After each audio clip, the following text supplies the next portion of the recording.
আপনার phone number অন্য কোনো থার্ড পার্টি অজানা অচেনা জায়গায় শেয়ার হয়ে যাওয়াটা কিন্তু ভালো লক্ষণ নয়। এবং যাদেরকে আপনি জানেন না তাদের কাছে আপনার নাম্বার শেয়ার হয়ে যাচ্ছে, এটা যেমন খারাপ, তার থেকেও আরেক ধাপ এগিয়ে আপনার যে পোস্টাল অ্যাড্রেস অর্থাৎ বাড়ির ঠিকানা এবং যে জিমেল আপনি ইউজ করেন সেগুলোও যদি অন্য কেউ জেনে যায়, সেটা কিন্তু একদমই ভালো না আজকের ডেটে। কাজে এই সিকিউরিটি, এই প্রাইভেসি কন্ট্রোল করাটা যেমন দরকার, তাছাড়াও যেগুলো আপনার ফোনের সেটিংগুলো চেঞ্জ করাটা দরকার আজকের ভিডিওতে সেগুলোই দেখবেন, যাতে আপনি সুরক্ষিত থাকেন। কোনো ধরনের দেখুন, এই জাতীয় ফোন নাম্বার যদি শেয়ার হয়ে যায়, আপনি দেখেন স্প্যাম কল অনেক বেশি আসে, অনেক বেশি ফালতু অ্যাডভার্টাইজমেন্ট আসে, অ্যাড আসে এবং অপ্রয়োজনীয় কিছু হার্মফুল বিষয়বস্তু থাকে, স্ক্যাম, স্প্যাম, এই জাতীয় বিষয়বস্তু থাকে যেগুলো আমাদেরকে ভারাক্রান্ত করে দেয়। আমাদেরকে সবসময় একটা সমস্যার সম্মুখীন হতে হয়, একটু ভুল করলেই চাপে পড়ে যেতে পারি। কাজে এই সেটিংগুলো অবশ্যই করে নেওয়া দরকার। তো চলুন শুরু করি। আপনি যে কাজটা করবেন, আপনি আপনার ফোনের যে মেন সেটিং, সেই সেটিংয়ে যাবেন, যাওয়ার পর স্ক্রল করে একদম নিচের দিকে আসবেন।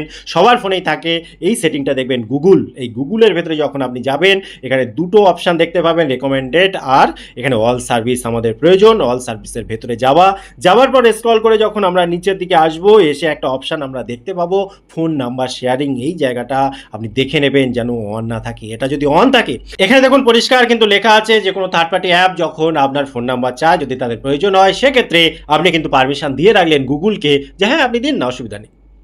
আপনি যদি চান প্রাইভেসি মেনটেন হোক বা আপনার ফোন নাম্বার এরকমভাবে আপনি জানতেই পাচ্ছেন না সেখানে চলে যাক, তাহলে এটা অফ করে দিন। এরপরে সেটিংটা দেখুন, এখান থেকে আপনি সোজা বাইরে চলে আসুন।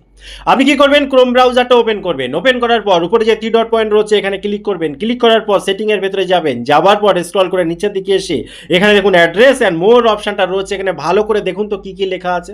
দেখুন ইনক্লুড ইনফরমেশন, ফোন নাম্বার, এখানেও phone number, email address and delivery address, মানে আপনার যেখানে বা ঠিকানা, এই সবটা আমরা যখন অটোফিল করি গুগলে, তখন যদি এটা অন রাখি তাহলে কি হবে, এখানে দেখুন অ্যাড অ্যাড্রেসের অপশান আছে। এখানে যখন আমরা আসবো, দেখুন নাম থেকে শুরু করে কি কি না রয়েছে, town, pin, state, phone number, email, সব এখানে রয়েছে। এটা ফিল আপ করে যখন আমরা ডান করে দিচ্ছি, আমাদের এখানে জমা হয়ে থাকছে এবং এটা কিন্তু এই সার্ভারে জমা হয়ে থাকলো। ভেবে দেখুন তো, আজকের ডেটে হামেশাই ফোন হারিয়ে যাচ্ছে, চুরি হয়ে যাচ্ছে, বা অনেকেই চেষ্টা করছে কি করে কি করলে আপনার ক্ষতিটা করা যাবে। সেক্ষেত্রে এটা কতটা সমস্যার কারণ। প্রথমে বলবো, এই জাতীয় কোনো অ্যাড্রেস আপনি লিখে রাখবেন না এবং গুগলের সার্ভারে সেভ করে রাখবেন না, এবং সব থেকে ভালো এটাকেই অফ করে দিন, তাহলেই বেশি সুরক্ষা পাওয়া যাবে। তারপরে দেখুন আরও ইম্পর্টেন্ট একটা পার্ট রয়েছে।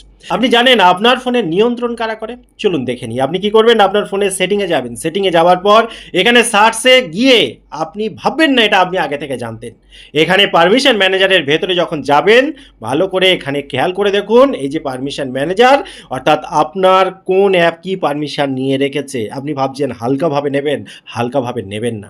কারণ এমন অনেক অ্যাপ রয়েছে যাদের সেই পারমিশনের প্রয়োজন নেই, কিন্তু তারা এইগুলো নিয়ে রেখেছে।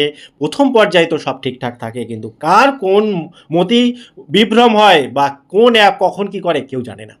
এই জন্যই আপনি খেয়াল করে দেখবেন, প্লে স্টোরেও কিন্তু অনেক অ্যাপ রয়েছে যেগুলো মাঝে মাঝে আপনি দেখবেন যে ডিলিট হয়ে যায়, টার্মিনেট হয়ে যায়, প্লে স্টোর থেকে আউট করে দেয়। কেন?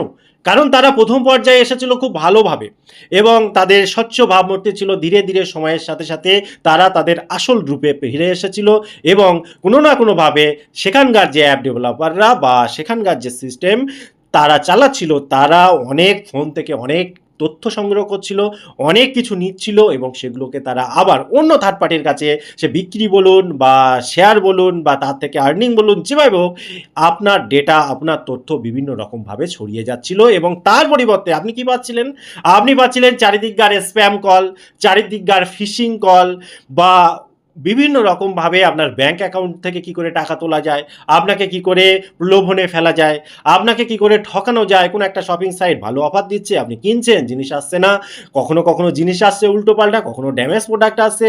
এরকম বিভিন্ন ধরনের যে চক্রান্ত এবং সেই চক্রব্যূহের মধ্যে আমাদেরকে ফেলে দেওয়া হচ্ছে, তার জন্য কিন্তু এই পারমিশনগুলো খুব বেশি ইম্পর্টেন্ট এবং আমাদের সচেতন হওয়া ছাড়া কোনো উপায় নেই।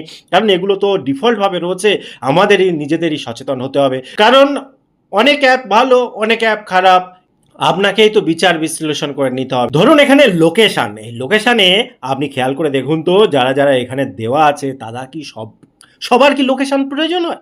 এখানে আপনি খেয়াল করে দেখুন যে এই যে এক্স হ্যান্ডেল, আমি ভালো খারাপের ব্যাখ্যা যাচ্ছি না, লোকেশানের কি প্রয়োজন, আমার তো দরকার নেই, ডন্ট অ্যালাউ করে দিন না।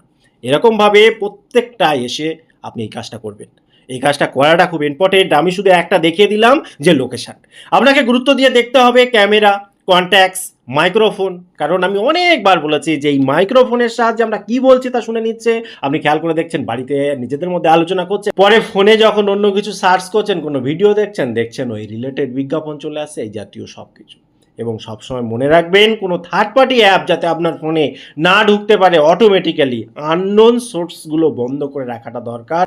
এবং অলরেডি এই বিষয়ে ভিডিও বানিয়েছি, যদি আপনি এখনও না দেখে থাকেন প্লে লিস্টে গিয়ে সেগুলো দেখে নিন। এবং এই রিলেটেড অনেক ভিডিও চ্যানেলও রয়েছে, আপনি দেখুন, সুরক্ষিত থাকবেন। টোটাল ইনফরমেশন কেমন লাগলো অবশ্যই কমেন্ট করতে ভুলবেন না। দেখা হয় পরবর্তী ভিডিওতে। ততক্ষণ ভালো থাকুন, সুস্থ থাকুন। Bye bye.